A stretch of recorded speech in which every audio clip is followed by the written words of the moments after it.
আমরা আজকে থেকে দেখব পিএইচপি। পিএইচপি জানেন কেউ আছেন এখানে? পিএইচপি নিয়ে কেউ কাজ করেন আপনারা? ভাই পিএইচপি একটু ধরছিলাম। নাই, জি ভাই। পিএইচপি নিয়ে কাজ করছেন? ভাই ওই যে এর আগে আর কি ওয়েবসাইটের জন্য আর কি দেখছিলাম, ওয়ার্ডপ্রেস শিখছিলাম, তো এখানে পিএইচপি আচ্ছা, আর কেউ আছেন পিএইচপি নিয়ে কাজ করছেন?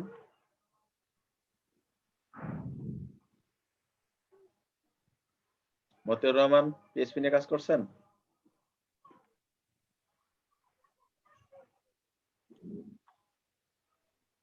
আচ্ছা, তো পিএইচপির পূর্বের অ্যাব্রিভিয়েশন ছিল হচ্ছে পার্সোনাল হোম পেজ। পিএইচপি পূর্বে বলা হয়তো পার্সোনাল হোম পেজ, তাকে বর্তমানে বলা হয় হাইপারটেক্সট। গ্রামের ভাষায় কথা শোনা যাচ্ছে না। আচ্ছা, ওকে। তো পিএইচপি এর বর্তমানে অ্যাব্রিভিয়েশন হচ্ছে হাইপারটেক্সট প্রিপ্রসেসর। এটা একটি server side scripting language. Server side কেন বলা হয়? এটা সার্ভার ছাড়া কখনোই এক্সিকিউট হয় না, অর্থাৎ রান হয় না সার্ভার ব্যতীত। নরমালি আমরা যেভাবে HTML CSS কোড করে রান করছি, JS রান করছি, এটা এভাবে রান হয় না। এটা সার্ভার ছাড়া কখনোই কাজ করা যায় না পিএইচপি। ওকে, তো পিএইচপি সম্পর্কে একটু জানি, এরপর আমরা সার্ভার দেখছি। তো এখানে একটু জাস্ট বলছে যে PHP is A server scripting language and powerful tool for making dynamic and interactive web page. Dynamic web page জন্য একটা পাওয়ারফুল টুলস। অর্থাৎ ডাইনামিক কি? যে ওয়েবসাইটের কন্টেন্ট পরিবর্তন করা যায় সেটাই হচ্ছে ডাইনামিক, তাই তো? ডাইনামিক অর্থাৎ ব্যাক এন্ডের জন্য কাজ করে। ওকে, তো পিএইচপি ইন্ট্রোডাকশনটা একটু দেখি এরা যেভাবে লিখছে। PHP introduction: PHP code is executed on the server. Server ছাড়া কোড এক্সিকিউট হবে না, অর্থাৎ আমরা যে নরমালি যেভাবে একটা ফোল্ডার ক্রিয়েট করে তৈরি করতাম সেভাবে হবে না। আচ্ছা, what you should already know, আপনি যেগুলো আগে আপনার অলরেডি জেনে যাওয়া উচিত এতক্ষণ পর্যন্ত, সেটা হচ্ছে HTML CSS জাভাস্ক্রিপ্ট, এটা আমরা জানি। তাহলে আপনি শুরু করতে পারেন PHP. Okay, what is PHP? PHP কি জিনিস? এখানে বলছে যে PHP is acronym for hypertext preprocessor. Okay, যেটা বললাম, PHP is a widely use open source scripting language. এটা কোনো টাকা দিয়ে কেনা লাগবে না, ওপেনলি আপনি ব্যবহার করতে পারবেন। PHP script are executed on the server. পিএইচপির ভিতরে যে কোডগুলো রাখবেন সার্ভার ছাড়া সেই কোড কাজ করে না, আপনি ফ্রিলি পিএইচপি ডাউনলোড করতে পারেন। এছাড়া বলছে PHP is an amazing and popular language. এটা দ্বারা কি কি আছে এত পপুলার হইলো? It is powerful enough to be at the core of the biggest blogging system on the web, WordPress. আমরা যেটা বলি CMS, PHP CMS WordPress content management system, যা বহুল জনপ্রিয় ওয়ার্ল্ডে। ওয়ার্ডপ্রেসটা প্রচুর জনপ্রিয়, যেটা পিএইচপি দ্বারা গঠিত। এছাড়াও it is deep enough to the run largest social network Facebook. ফেসবুকটাও পিএইচপি দ্বারা এটা maintain. Okay, it is also easy enough to be a beginners first server side language. একজন বিগিনারের জন্য খুবই ইজি সার্ভার সাইড ল্যাঙ্গুয়েজ হিসেবে PHP. Okay, what is a PHP file? PHP ফাইলটা কি? PHP file can contain text, HTML CSS JavaScript and PHP code. অর্থাৎ PHP ফাইলের ভিতরে আপনি HTML CSS JavaScript code execute করাইতে পারবেন PHP ফাইলের ভিতরে, কিন্তু HTML ফাইলের ভিতরে কিন্তু আপনি ইচ্ছা করলে PHP কোড রান করাইতে পারবেন না। ঠিক আছে, কিন্তু PHP ফাইলের ভিতরে অন্যান্য সমস্ত কোড রান করবে, HTML CSS JavaScript, but HTML এর ভিতরে কখনোই আপনার PHP কোড রান করবে না, এটা বলছে। আচ্ছা, PHP code executed on the server at the result return to the browser as a plain text। বলছে সার্ভারে কোড এক্সিকিউট হবে এবং ব্রাউজার রিটার্ন করে আপনাকে সেটা শো করবে। PHP file have extension .php, যেমন HTML এর থাকে .html, CSS এ .css, ঠিক তেমনি PHP ফাইলের এক্সটেনশন হচ্ছে .php। ওকে, আচ্ছা, what can PHP do? PHP দ্বারা কি করা পসিবল সেটা বলতেছে। PHP can generate dynamic page content. পেজের কন্টেন্ট গুলো ডাইনামিক করতে পারে, ডাইনামিক ওয়েবসাইট দিতে পারে উপহার আপনাকে। আচ্ছা, PHP can create, open, read, write, delete and close file on the server.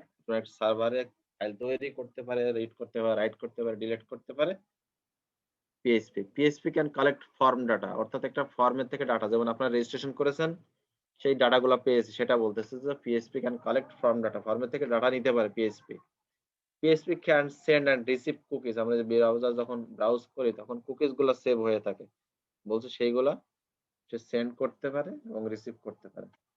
PHP can add, delete, modify data in your database, database থেকে ডাটাগুলো অ্যাড করতে পারে, ডাটা ডিলিট করতে পারে, মডিফাই করতে পারে, অর্থাৎ আপডেট করে দিতে পারে data. Okay, PHP can be use to control user access control করতে পারে, অর্থাৎ অ্যাডমিনের জন্য এক ধরনের পারমিশন, লোকাল ইউজারের জন্য এক ধরনের পারমিশন, এটা দিতে পারে। PHP can encrypt data secure PHP দিয়ে থাকে। ওকে, হোয়াই PHP টা কেন আপনি ব্যবহার করবেন?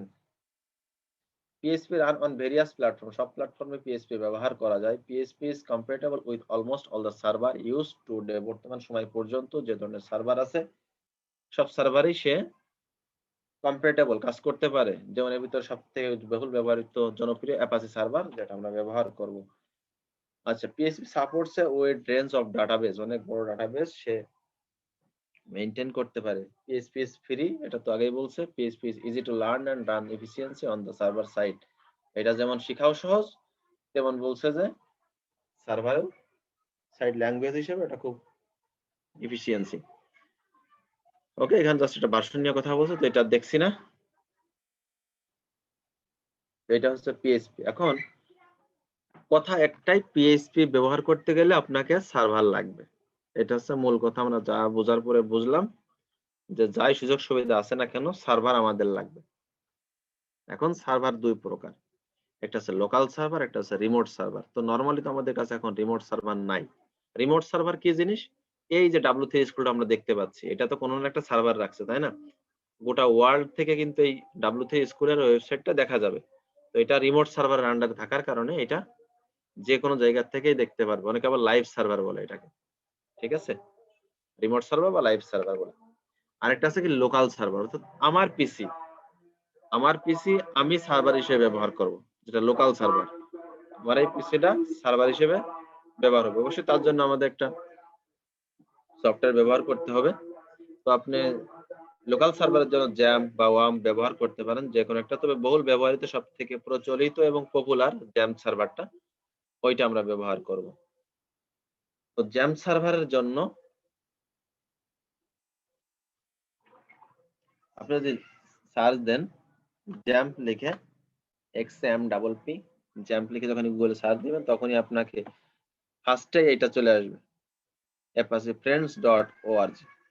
এটা এই সাইটে আসার পর এখান থেকে ফার্স্টে যে লিংকটা দেখতে পাচ্ছেন, XAMPP install and download for Apache friend, এটাতে ক্লিক করলে আপনাকে নিয়ে আসবে এর ওয়েবসাইটে। এইখান দেখেন ডাউনলোডের তীর চিহ্ন দিয়ে দেওয়া আছে XAMPP for Windows, XAMPP for Linux, XAMPP for OS. এখন আপনি কোন অপারেটিং সিস্টেম ব্যবহার করেন, অ্যাপলের অপারেটিং সিস্টেম নাকি লিনাক্স এরটা? অবশ্যই না, আমরা উইন্ডোজ অপারেটিং সিস্টেম ব্যবহার করি। এবং এখানে দেওয়া আছে PHP ভার্সন 8.0.0, 8 ভার্সন পর্যন্ত সাপোর্ট করবে এই জ্যাম্প সার্ভারে, সেটা বলছে। ওকে, মানে অর্থাৎ লেটেস্ট 8.0 মানে সর্বশেষ লেটেস্ট এখানে। তো আপনি যদি এখানে ক্লিক করেন জ্যাম্প ফর উইন্ডোজ, উইন্ডোজের জন্য এটাতে ক্লিক করেন, অবশ্যই এটা মাথায় রাখবেন 64 বিট কিন্তু হইতে হবে। ওকে, তো আমার অলরেডি ডাউনলোড করা আছে 156 MB এই ফাইলটা। আমি যদি স্টার্ট ডাউনলোড ক্লিক করি তাহলে ডাউনলোড শুরু হয়ে যাবে। আমি আর এটা ডাউনলোড করছি না, আমি এটা ক্যান্সেল করে দিচ্ছি। আপনার যেহেতু ডাউনলোড করা আছে, আমি এটা ক্যান্সেল করে দিলাম, ক্যান্সেল। ওকে, 64 বিটের, যাদের অপারেটিং সিস্টেম 32 আছে তাদের ক্ষেত্রে প্রবলেম হবে। ওকে, এখন পর্যন্ত নরমাল থাকার কথা না, তারপরে যাদের ব্যাকডেটেড আছে তাদের ক্ষেত্রে একটু প্রবলেম হবে। আচ্ছা, ওকে। তো এখন যেহেতু আমার কাছে আছে, আমি আর এটাই করছি না। এখন আপনারা যদি কারো ডাউনলোড দেওয়া থাকে জ্যামটা, তাহলে একটু স্ক্রিন শেয়ার করতে পারেন, আমরা একটু দেখিয়ে দিই যে জ্যামটা কিভাবে ইনস্টল দিবেন। কারো কি আছে ইনস্টল করা? না হলে ইনস্টল করে দেওয়া আছে? আচ্ছা, ওকে, ডাবল ক্লিক করেন।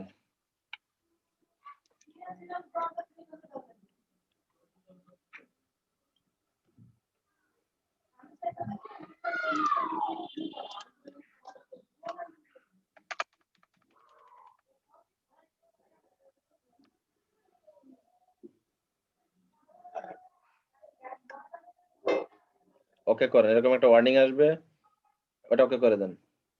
ওকে, নেক্সট নেক্সট নেক্সট নেক্সট। আচ্ছা, এখানে টিকটা উঠায় দেন। কি করলেন? ব্যাকে আসেন, আমার সমস্যা নেই, যেটা হয়ে গেছে টিকটা উঠায় দেন, তাহলে ওয়েবসাইটে নিয়ে যাবে না। হ্যাঁ, নেক্সট। হ্যাঁ, কিছুক্ষণ সময় লাগবে, এর ভিতরে এটা ইনস্টল হয়ে যাবে। আর এখানে আপনি সি ড্রাইভেই ইনস্টল করতে হবে তা না, এটা যে কোনো ড্রাইভে ইনস্টল করতে পারেন। যখন ওই যে ড্রাইভ চুজ দেয় না, ওইখানে আপনি চেঞ্জ করে দিতে পারেন। ফার্স্টের দিকে যখন আসছিল, এখান থেকে আপনি ইচ্ছা করলে যে কোনো ড্রাইভে ইনস্টল করতে পারেন।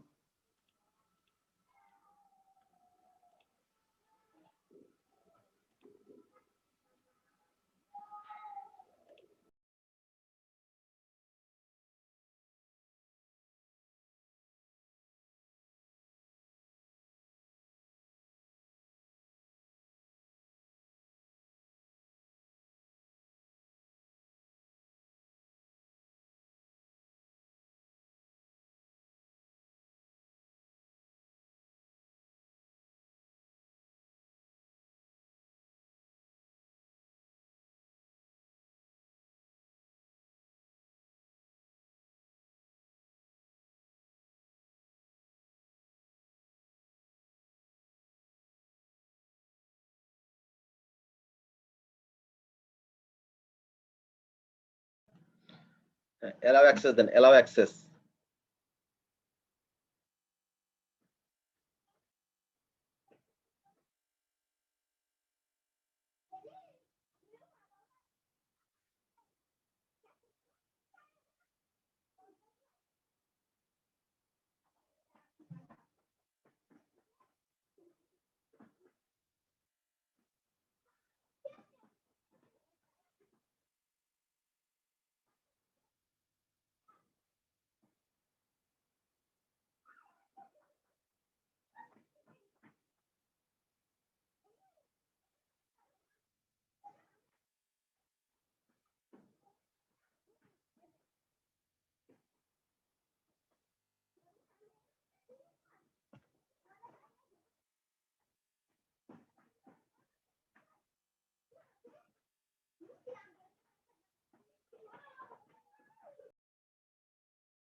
আচ্ছা, ফিনিশ করে দেন। ওটা থাক, যা ফিনিশ করলে কন্ট্রোল প্যানেল স্টার্ট হবে কিনা সেটা বলতেছে, তো ফিনিশ করেন, সমস্যা নেই। ফিনিশ করেন, ফিনিশ করলে একটা ডায়ালগ বক্স আসবে, কন্ট্রোল প্যানেল আসবে। ওয়েট করেন একটু। আর ওইটা ই করেন না, ওয়েট করেন, আসবে। হ্যাঁ, টান দিয়ে একটু মাঝখানে নিয়ে আসেন এটাকে।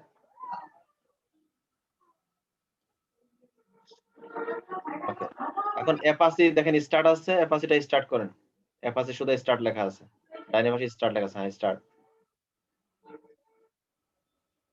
গ্রিন কালার হয়ে যাবে। হ্যাঁ, মাইস্কেল স্টার্ট করেন। ওকে, দুইটাই স্টার্ট হয়েছে, ঠিক আছে, স্টপ করে দেন আবার। এটা অ্যালাউ কি করে করতে স্টার্ট, হ্যাঁ অ্যালাউ করেন।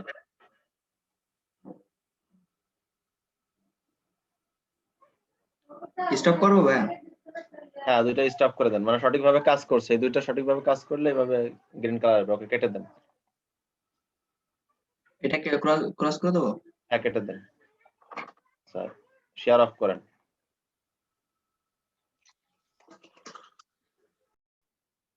আমরা আগে যেরকম করতাম নরমালি একটা ফোল্ডার তৈরি করতাম, এখানে একটা ফোল্ডার মনে করেন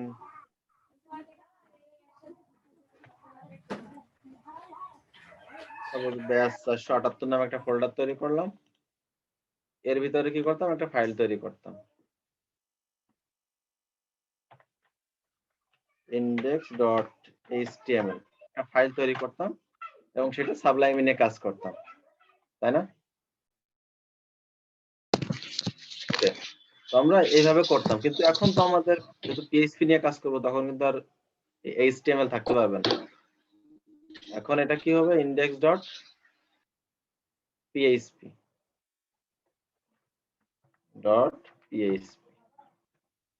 index.php আচ্ছা ডট তো দিয়ে নাই, index.php দিয়েছিলাম ডট।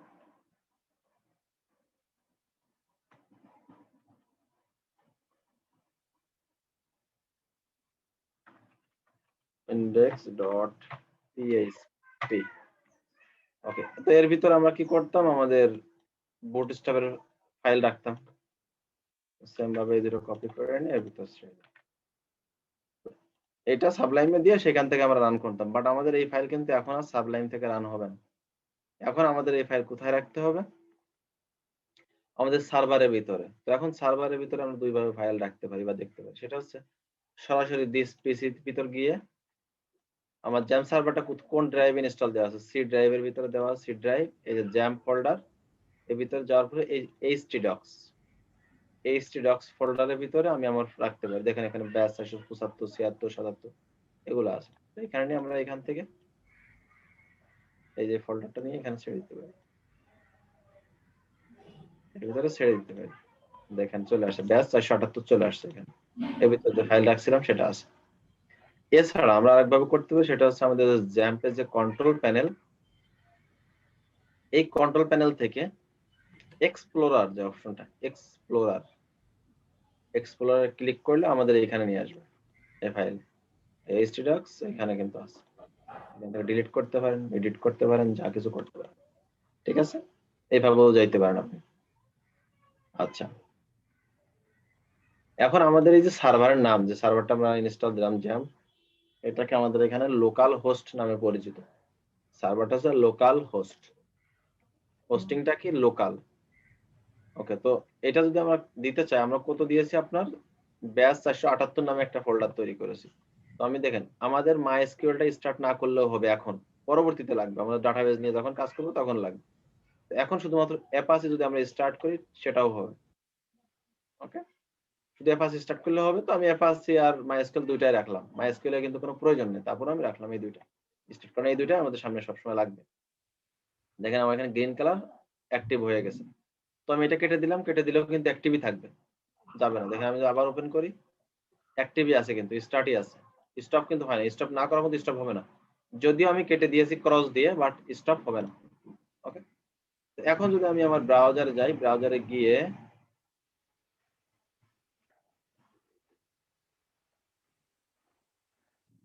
এখানে যদি লিখি লোকাল হোস্ট স্ল্যাশ, আমার ফোল্ডারের নাম কি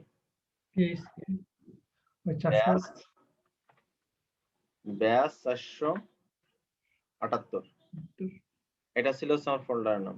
এখন আমি এন্টার দিই, দেখেন আমার এখানে ফাঁকা, কিছুই নাই, ব্ল্যাঙ্ক। কারণ আসলে কি আমি এখানে কিছু আছে নাই কিন্তু। তো আমি যদি এখানে কিছু এডিট করি, একটু দেখে আসি, মনে করেন আমি সাবলাইমে ওইটা ওপেন করবো, সাবলাইমে।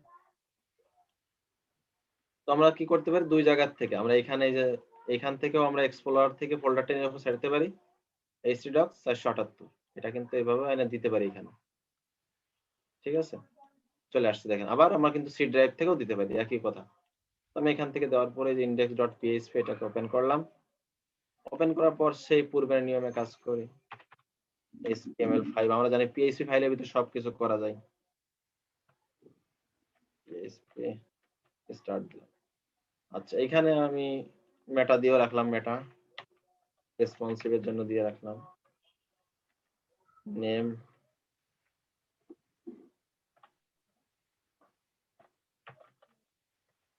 viewport and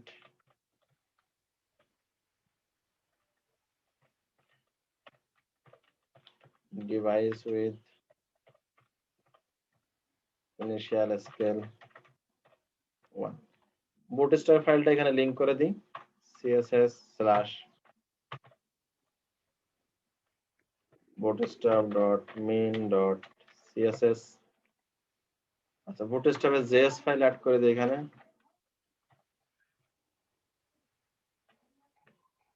source js ফোল্ডারের ভিতরে jQuery dot min.js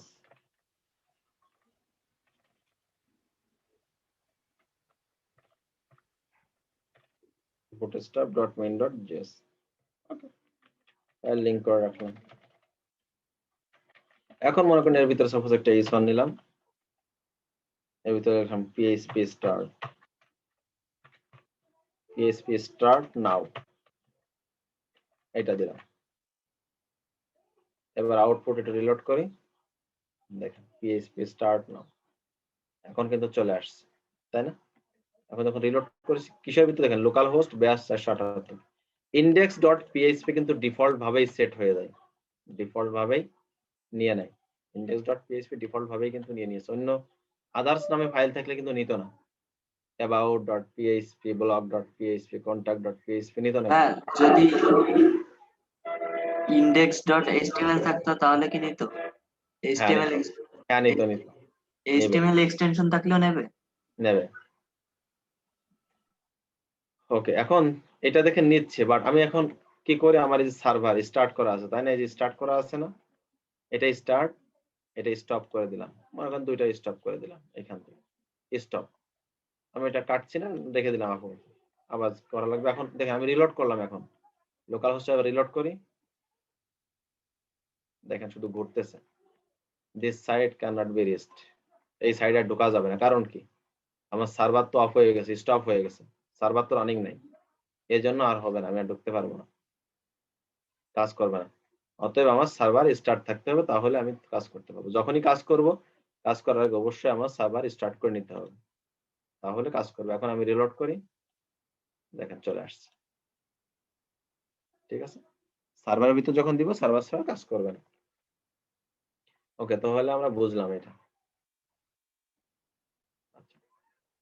তো এখন দেখেন এখান থেকে যেটা দেখছিলাম পিএইচপি সিনট্যাক্সে যাই প্রত্যেকটা আমাদের সিএসএস লেখার জন্য কি ছিল স্টাইল ট্যাগের ভিতরে আমরা সিএসএস লিখতাম ইন্টারনালি তাই না এরপরে আমরা যখন জাভাস্ক্রিপ্ট লিখতাম তখন তার জন্য একটা সিনট্যাক্স ছিল ঠিক তেমনি পিএইচপির জন্য একটা বেসিক সিনট্যাক্স আছে সেটা হচ্ছে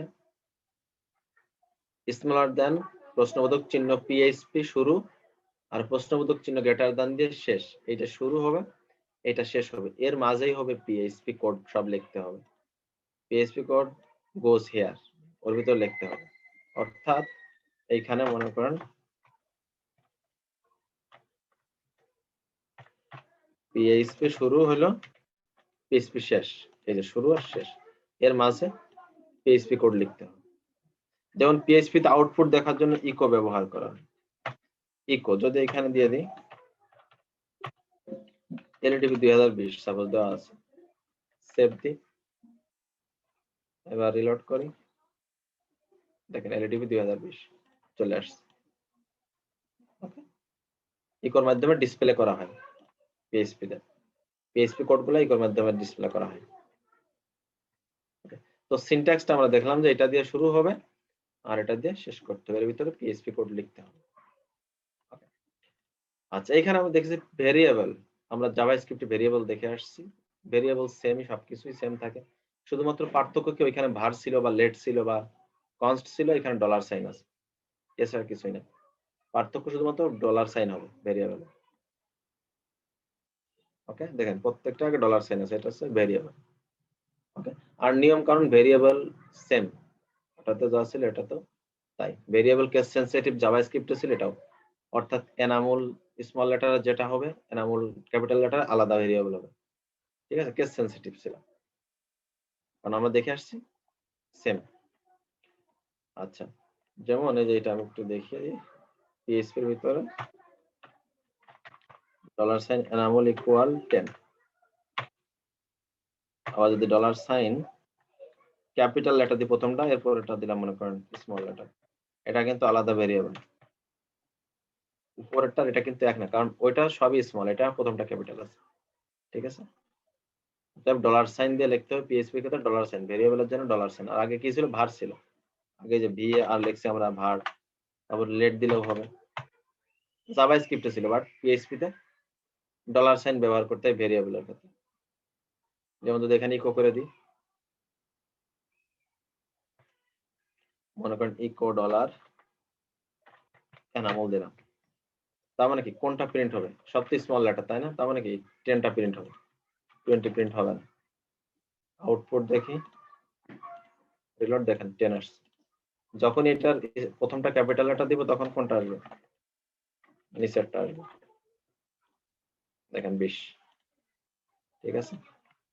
তো এটা কেস সেনসিটিভ, এটা আমাদের জাভাস্ক্রিপ্টে যা ছিল এখানে তাই, শুধুমাত্র পার্থক্য কি সিম্বলটা, ওইটাতে ভার লিখতে হতো, এটা $sign ভেরিয়েবলের ক্ষেত্রে, এই আর কিছু না, শুধু $sign দ্বারা প্রকাশ করা হয়। আচ্ছা, এর নিচে দেখেন ইকো আর প্রিন্ট, ইকো এবং প্রিন্ট সেম কাজ করে, ইকো দিলেও আউটপুট দেখায়, প্রিন্ট দিলেও আউটপুট দেখায়, দুইটাই দেখায়, কিন্তু একটু পার্থক্য আছে, হালকা একটু পার্থক্য। সেটা হচ্ছে ইকোতে রিটার্ন টাইপ কিছু থাকে না, আর প্রিন্টে রিটার্ন টাইপ থাকে। কারণ রিটার্ন টাইপ আর রিটার্ন টাইপ না কি জিনিস, এটা আলাদা বিভাগ, ওইটা তো ডিপলি জানার দরকার নেই। ধরে নেন ইকো হচ্ছে একদম ক্লিয়ার ডাটা প্রদান করে, আর প্রিন্ট টু ক্লিয়ার ডাটাই প্রদান করে, বাট ওর সাথে কিছু একটু থাকে। সেটা দেখেন এখানে বলছে echo and print are more or less the same, একই প্রায়, they are both use to output data on the screen, screen output ডাটার জন্য ব্যবহার করা হয়। দ্য ডিফারেন্ট আর স্মল, পার্থক্য খুবই সামান্য, অল্প একটু। Echo has no return value, ইকোর কোনো রিটার্ন ভ্যালু নাই, okay. While print has a return value of 1, প্রিন্টের 1 একটা ভ্যালু থাকে, রিটার্ন একটা ভ্যালু থাকে, okay. Echo can take multiple parameter and print can take one argument. Echo is marginally faster than print. Echo প্রিন্টের থেকে অনেক বেশি ফাস্ট, এজন্য অলওয়েজ ম্যাক্সিমাম সবাই ইকো ব্যবহার করে, ওকে।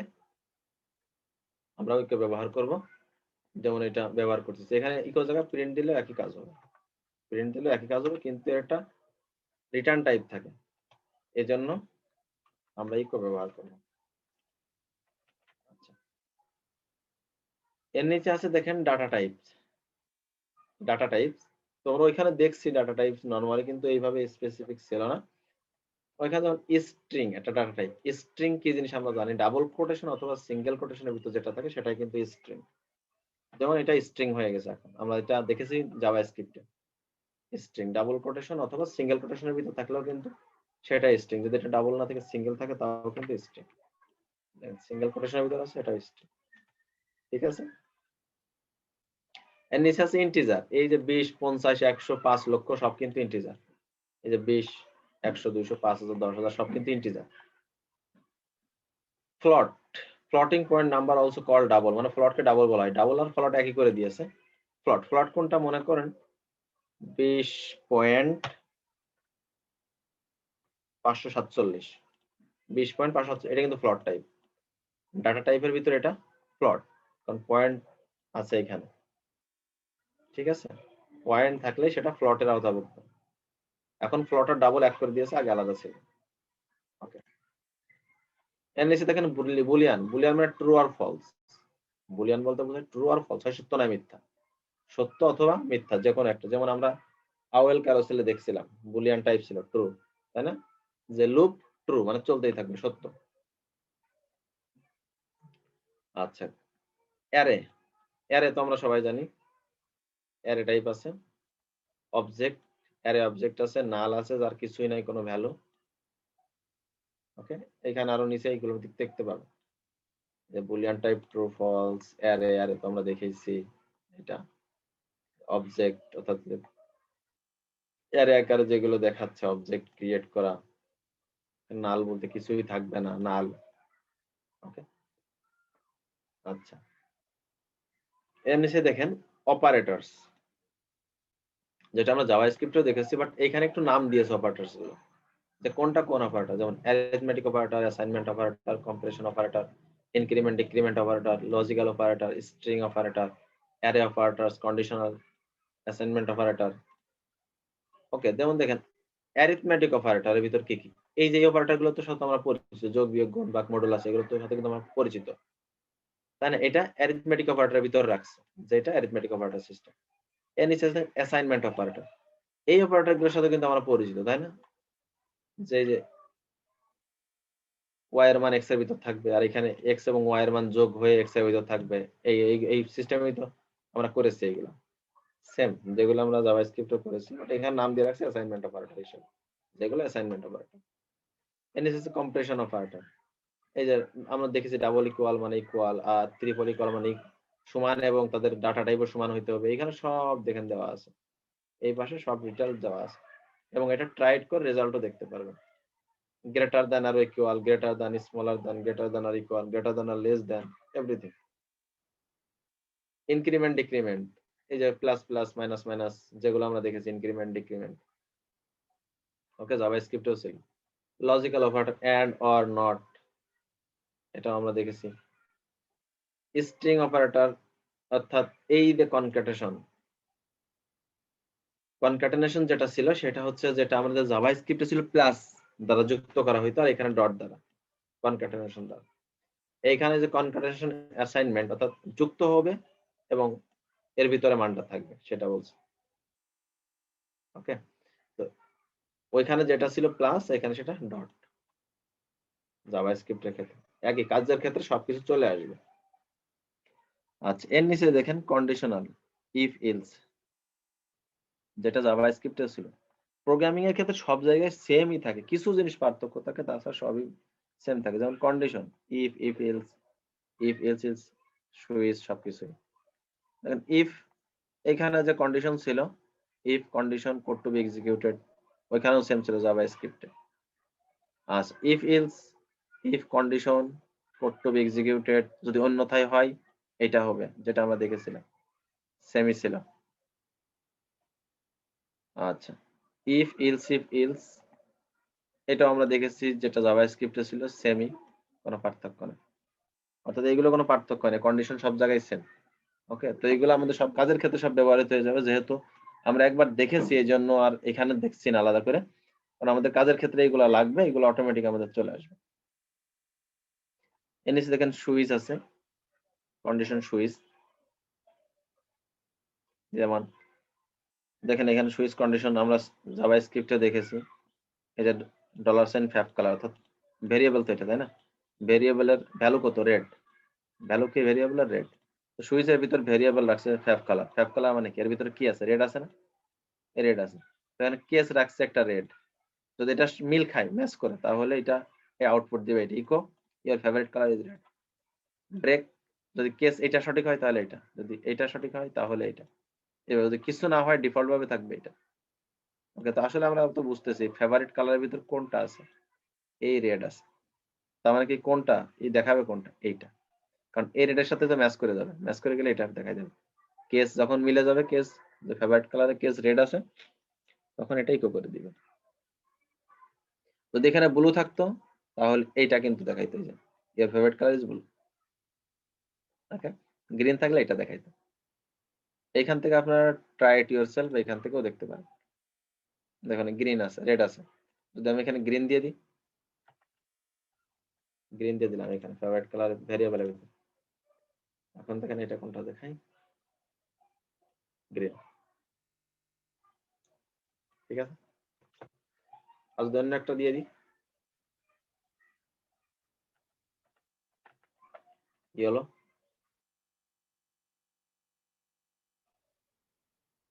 এর favourite colour is neither red, blue আর গ্রিন, অর্থাৎ ডিফল্ট ভাবে যেটা সেট করা আছে সেটা দিয়ে দিছি, কারণ এখানে যে কালার গুলো আছে একটাও না, অন্য একটা কালার এখানে ভেরিয়েবল আছে, এই জন্য এটা দিছি। ঠিক আছে, তো এগুলো এখান থেকে ট্রাই টু ইয়োরসেলফ দেখতে পাবেন, আর আমাদের কাজের সময় চলে আসবে। সেম ভাবে দেখেন নিচে আছে লুপ, যেটা জাভাস্ক্রিপ্টেও ছিল, আমরা দেখেছি সেম, যে হোয়াইল, ডু, হোয়াইল, ফর, একটা জিনিস পার্থক্য আছে শুধু ফর ইসটা, বাদ বাকি সবগুলো আছে। যেমন হোয়াইল লুপ, সিনট্যাক্স কিন্তু সেম, কোডিংও দেখেন সেম, আগে কন্ডিশন, এরপর এক্সিকিউট করবে, ইনক্রিমেন্ট ডিক্রিমেন্ট, এটা কিন্তু আমরা জাভাস্ক্রিপ্টে সেম ছিল। ডু হোয়াইল, দেখেন আগে কি করবে, ডু একটা কোড আউটপুট আমাদের আগে দেখিয়ে দিছে, এরপরে কন্ডিশন সেট করবে। এটা ছিল কিন্তু আমাদের ডু হয়নি। ফর লুপ, ফর লুপটা যেটা আমরা দেখেছি initial section, condition, increment decrement, এভাবে ছিল ফর লুপটা জাভাস্ক্রিপ্টের ক্ষেত্রে। এইগুলো প্রত্যেকটা জায়গায় সেম থাকে, শুধুমাত্র একটা জিনিস এখানে একটু বেশি আছে, সেটা ফরেস্ট লুপ। ফরেস্ট লুপটা অ্যারের জন্য কাজ করে। দেখেন এখানে দেওয়া আছে the foreach loop loops through a block of code for each element in an array. প্রত্যেকটা অ্যারের ভ্যালু নিয়ে কাজ করে এখানে। যেমন এখানে দেখেন দেওয়া আছে কালার্স, অ্যারে কি দেওয়া আছে red, green, blue, yellow. Forest loop যখন ব্যবহার করা হয়েছে, খেয়াল করেন ফরেস্ট লুপটা ব্যবহার করছে, ফরেস্ট কি দিয়েছে কালার্স। এই কালার্স কোনটা কালার,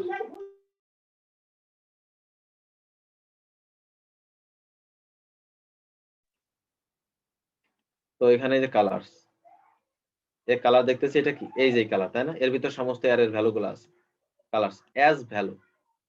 কালার কি করবে, এই ভেরিয়েবল কি করবে, একটা একটা করে ভ্যালু পাস করবে। অর্থাৎ প্রথমে রেড দিবে ভ্যালুর ভিতরে, তারপরে গ্রিন, এক একটা করে দিবে। আর কি করবে, ইকো, ইকো ভ্যালু, এই ভ্যালু ভিতর তো এক একটা করে দিচ্ছে, আর সে এক এক করে প্রিন্ট করে দিবে। এখান থেকে রেড, গ্রিন, ব্লু, ইয়েলো পর্যায়ক্রমে। তাহলে কি করলো, এই ভেরিয়েবলের ভিতরে অ্যারের সমস্ত ডাটা আছে, এই অ্যারের সমস্ত ডাটাগুলো আছে। ফরেস্ট লুপের মাধ্যমে প্রত্যেকটার জন্য আলাদা আলাদা এক একবার করে এই কালারের ভিতর থেকে প্রথমবার রেড বের হয়ে ভ্যালুর ভিতরে থাকবে, সেই ভ্যালু কি হবে, যে এখানে প্রিন্ট করতে দিয়েছে একবার। দ্বিতীয়বার কি হবে, গ্রিনটা আসবে, সেই গ্রিন আবার এখানে প্রিন্ট হবে। তৃতীয়বার ভ্যালু ব্লু আসবে, সেই ব্লু আবার প্রিন্ট হবে। মানে পর্যায়ক্রমে কালার্স এর ভিতর থেকে এক একটা ভ্যালু নিয়ে সেখানে রাখবে। এখন এই যে ভেরিয়েবল ভ্যালু, এখানে অন্য নামও দিতে পারেন, কিন্তু এই ভেরিয়েবলের নাম কি, ভ্যালু দেওয়া আছে। মনে করেন এখানে ভেরিয়েবল এলইডিবি দিলাম, এলইডিবি দিলাম ভেরিয়েবল। এখন এই কালার্স এর ভিতর থেকে এই ভ্যালু গুলা এসে, ভ্যালু কি মানে গ্রিন, রেড, এইগুলাই তো ভ্যালু। কালার্স এর ভিতর থেকে এই অ্যারের ভ্যালু গুলা এসে এক একটা করে এলইডিবি ভিতর থাকতেছে। আর এখন এইখানে যদি আমি এলইডিবি দিই, এলইডিপি এটাকে প্রিন্ট করে দিবে। এই ভেরিয়েবল ইকো, ইকো মানে কি, ডিসপ্লে করা, ডিসপ্লে করে দিবে। রান করি, দেখেন প্রিন্ট করে দিচ্ছে। ফরেস্টের কাজ হচ্ছে অ্যারের মাধ্যমে মাঝখান থেকে, অ্যারের থেকে একটা করে ডাটা সে নিবে এবং সে আরেকটা ভেরিয়েবলের মাঝে দিয়ে দিবে। সে সেই ভেরিয়েবলের মাধ্যমে আমরা সেটাকে ডিসপ্লে করব। ঠিক আছে, এটা হচ্ছে ফরেস্ট লুপের কাজ। আচ্ছা, এরপর আছে ফাংশন। ফাংশন জাভাস্ক্রিপ্টের ক্ষেত্রে যা ছিল সবার ক্ষেত্রে একই থাকে ফাংশনগুলো। তো এখানে ইসের ক্ষেত্রে পিএইচপি এর ক্ষেত্রে ফাংশন দুই প্রকার, একটা হচ্ছে বিল্ট ইন ফাংশন, একটা হচ্ছে user define function. Built in function কি, বিল্ট ইন ফাংশন হচ্ছে যে ফাংশন আগের থেকেই অলরেডি করা আছে, ফাংশনগুলো আগের থেকেই করা আছে, সেটা হচ্ছে built in function.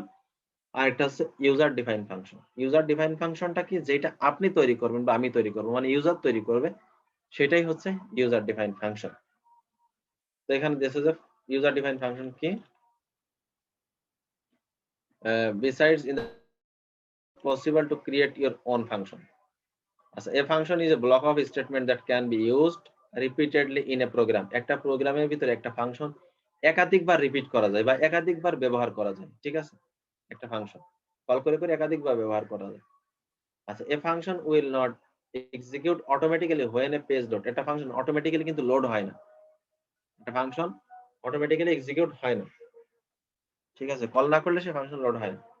A function will be executed by a call to the function. ওই কলকে যখনই কল করা হবে ফাংশনকে, তখনই সে কাজ করবে, আদারওয়াইজ কাজ করবে না। আমরা দেখেছি এর আগে জাভাস্ক্রিপ্টে সেম ভাবে। দেখেন জাভাস্ক্রিপ্টে ফাংশন লেখার জন্য ফাংশন দিয়েছিলাম এবং ফাংশন একটা নাম দিয়েছিলাম। এখানেও সেম, ফার্স্ট ব্র্যাকেট শুরু শেষ ছিল, এখানেও সেমই আছে। এরপরে সেকেন্ড ব্র্যাকেটের ভিতরে কোড ছিল।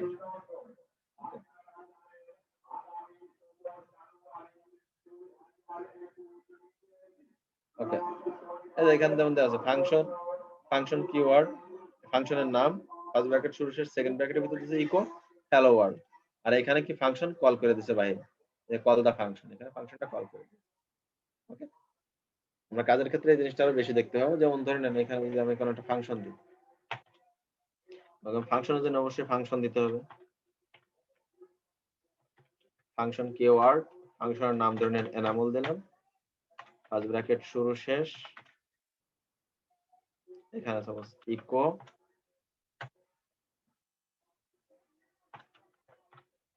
মেন্টর এনামল, সাপোজ এটা সেভ দিলাম। এখন এটা কাজ করবে না, কিন্তু এটা আউটপুট যদি দেখি আমি রিলোড করি, কাজ করতেছে না কিন্তু এখানে, এখানে কিন্তু ওটা আসে নাই, মেন্টর এনামল আসে নাই। যখনই আমি এই যে এটাকে কল করবো, এখানে ফাংশনের নাম কি ছিল এনামল, এইবার দিয়ে দিলাম এটা, মানে অর্থাৎ বাইরে কল করলাম, যে ফাংশনটা এবার কাজ করবে, যে এনামল নামে যে ফাংশন সেটা কাজ করবে। দেখেন মেন্টর এনামল চলে আসছে, ঠিক আছে। তো কাজের ক্ষেত্রে এগুলো আরো ক্লিয়ার হয়ে যাবে আপনারা কাজ করতে করতে আস্তে আস্তে আস্তে। জাভাস্ক্রিপ্টে যেরকম ছিল এরকমই ছিল আছে। আচ্ছা, অ্যারে, পিএইচপির অ্যারে এইটাকে আমাদের তিনটা ভাগে ভাগ করছে। পিএইচপির ক্ষেত্রে তিনটা ভাগে, একটা হচ্ছে ইন্ডেক্স অ্যারে, একটা হচ্ছে অ্যাসোসিয়েটিভ অ্যারে, একটা হচ্ছে মাল্টি ডাইমেনশনাল অ্যারে, তিনটা ভাগে ভাগ করছে অ্যারে।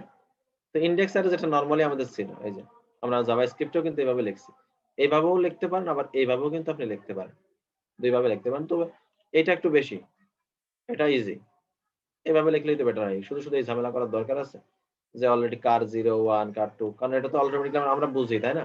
0 মানে এটা, 1 মানে এটা, 2 মানে এটা। তো সেইভাবে এখানে আউটপুট দিয়েছে। তো এটা হচ্ছে ইন্ডেক্স অ্যারে। আর এটা হচ্ছে অ্যাসোসিয়েটিভ অ্যারে, অ্যাসোসিয়েট করা থাকে। অ্যাসোসিয়েট বলতে কি বোঝায়?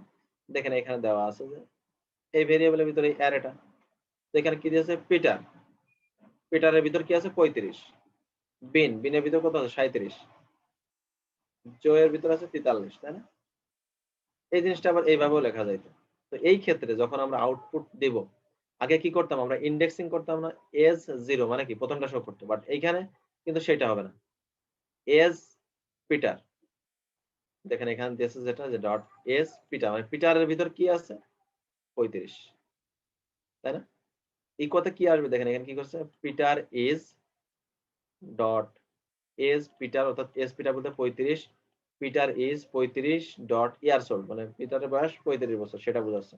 যদি আপনি অন্যান্য গুলো দিতে চান তাও কিন্তু দিতে পারেন, এখানে পিটার ইজ 35 ইয়ার্স ওল্ড এটা দিয়েছে। ওকে, এর নিচে যদি আপনি চান যে আমি এই যে বিন, এই যে এটা দিব, দিতে পারেন। কপি করে মনে করেন এখানে পেস্ট করে দিলাম, সাপোজ একটা পেস্ট করে দিলাম, এখানে পিটারের জায়গায় কি দেব, বিন দিব, বিন এস কি হবে, এই যে বিন, তাই না? পিটারের জায়গায় কি হবে, বিন, বিন ইয়ার্স ওল্ড, মানে বিন কত 37 বছর আসবে এখানে, নিশ্চিত আমরা জানি যে বিনের ভিতর 37 আছে, এটা হচ্ছে অ্যাসোসিয়েট করা আছে, ভ্যালু সেট করা আর কি ওর সাথে। দেখেন পিটার ইজ 35,000, বিন ইজ 37,000, ঠিক আছে। তো এইভাবে যদি নিচে টানতে চান সেম ভাবে খালি চেঞ্জ করে দিলেই হচ্ছে। এটা হচ্ছে অ্যাসোসিয়েটিভ অ্যারে।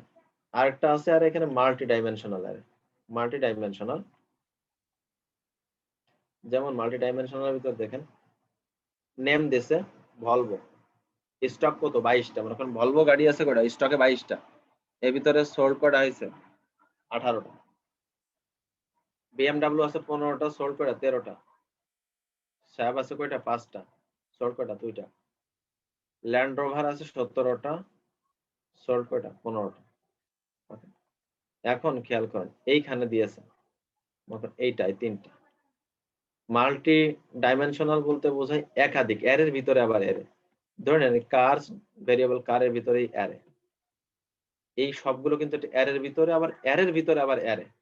দেখেন এই একটা অ্যারে, এটা একটা অ্যারে, এটা একটা অ্যারে, এটা একটা অ্যারে, 4টা অ্যারে, আবার এই 4টা অ্যারে কিন্তু আরেকটা অ্যারের ভিতরে, তাই না? আরেকটা অ্যারের ভিতরে। এখন দেখেন এইখানে এরা দিয়েছে কি দিয়েছে একটু দেখেন, কার্স মানে কি মূলটা, কার কার্স 0 মানে কারের ইন্ডেক্সিং 0 করলাম, কারের অ্যারে 0 ইন্ডেক্সিং মানে কি প্রথমটা, তাই না? এইটা 0 0 মানে কি 0 0, অর্থাৎ এই অ্যারে 0 কোনটাই বলবো না, এই অ্যারে 0 তো বলবো, এই অ্যারে 0 কোনটা বলবো। আচ্ছা, ইন স্টক ডট কার 0 1, কার এই কারের 0 বলতে বোঝায় এই আর এটা, আর 1 মানে কি, এই 0 আর 1 মানে কি, এই 22, 0 আর 1। আচ্ছা, এরপরে যে সোল্ড ডট কার, কারের 0 2 মানে 0 বলতে কি এইটা আর এটা, 2 মানে কি 18, কারণ ভলভো 0 22 1 18 2, তাই তো? দেখেন আউটপুটে তাই আসছে,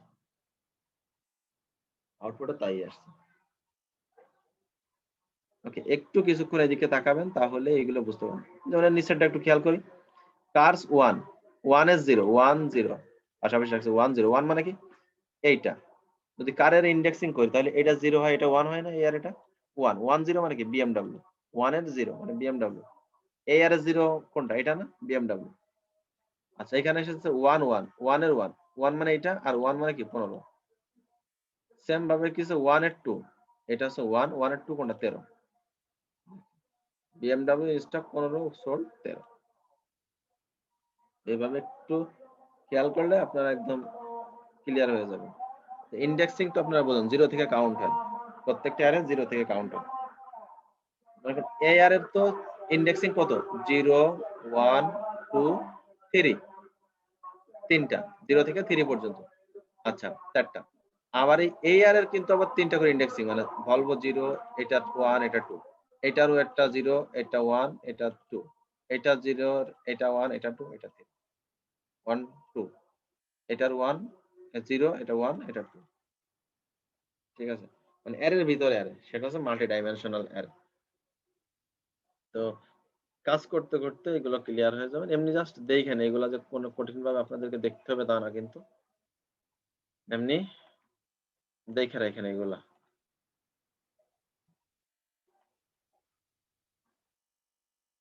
ঠিক আছে? তবে যে বিষয়গুলো একটু বেশি খেয়াল করবেন আপনারা, সেটা হচ্ছে ভ্যারিয়েবলটা দেখবেন, ভ্যারিয়েবল, ডাটা টাইপটা, অপারেটরস, আর কন্ডিশন অর্থাৎ if else if switch, loop গুলা দেখবেন, লুপ, ফাংশন, অ্যারে। এই কয়েকটা জিনিস সমস্ত যত প্রোগ্রামিং ল্যাঙ্গুয়েজ করতে যাবেন সমস্ত জায়গায় এইগুলা লাগবে, এবং একই সব জায়গায় সেম, একই জিনিস সব জায়গায়, যত ল্যাঙ্গুয়েজ নিয়ে কাজ করবেন সব জায়গায় লাগবে। অতএব এটা শিখলে আপনাদেরই কাজে লাগবে। একটু এগুলা দেখেন, তাহলে আমি বলে দিয়েছি রেকর্ডে থাকবে ভেরিয়েবল, ডাটা টাইপ, এরপর অপারেটরস, তারপরে কন্ডিশন, ইফ এলস এগুলো কন্ডিশন, সুইচ, তারপরে লুপ, ফাংশন, অ্যারে। এই বিষয়গুলো একটু ভালো করে দেখবেন, মুখস্থ করতে হবে তা না, কিন্তু একটু ভালো করে দেখলেন মানে একটু বোঝার চেষ্টা করেন। একটু কঠিন মনে হবে আপনাদের এই কয়েকটা ক্লাস, 5 থেকে 7টা ক্লাস একটু কঠিন মনে হবে,